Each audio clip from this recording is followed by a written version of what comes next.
ओं ह्रीं भुवनेश्वर्यै नमो नमः। सर्वबाधा प्रशमनं त्रैलोक्यस्याखिलेश्वरी एवमेव त्वया कार्यमस्मद्वैरिविनाशनम्।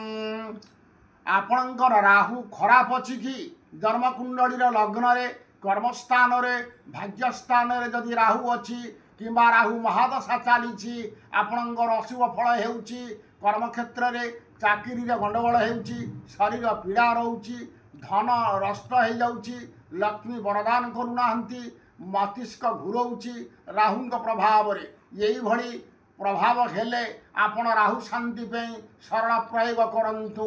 आसंता अक्टोबर 25 तारीख शनिवार रात्र 11:30 समय सरल प्रयोग करंतु। छिन्नमस्तांकर पूजा आपण घरे गोटे कला कपड़ा पकातु छिन्नमस्ता देवी चित्रफट रखु घी दीप लगातु पंचामृत गंगा जल धूप दीप नैवेद्य गोटे भूर्जपत्र अष्टगंध चंदन डालिंब काठी रखी आपण डालिंब काठी द्वारा गोटे छिन्नमस्ता देवी जंत्र निर्माण करंतु ताबिज भितर पुरांतु पूरे सारा पर छिन्नमस्ता देवी की षोडशोपचार पूजा करंतु।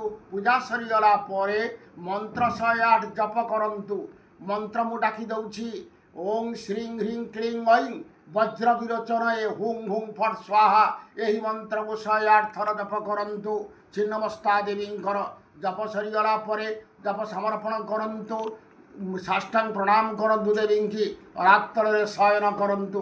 प्राप्त समय उठी स्नान सारंतु सूर्य को अर्घ्य दियंतु तापर ये जो कवचटी को धारण करंतु एवं फूल बेलपत्र जहाँ थी नदी जल विसर्जन कर दियंतु। 21 दिन पर्यंत छिन्नमस्ता देवी पाखरे प्रणाम करंतु पंचोपचार पूजा करंतु देखिए निश्चित राहु शांत होइजिवे छिन्नमस्ता देवी वरदान करिवे आपणकर नूतन निजुक्ति मिलिब लक्ष्मी वरदान करिवे चतुर्वर्ग फल प्रदान करिवे छिन्नमस्ता।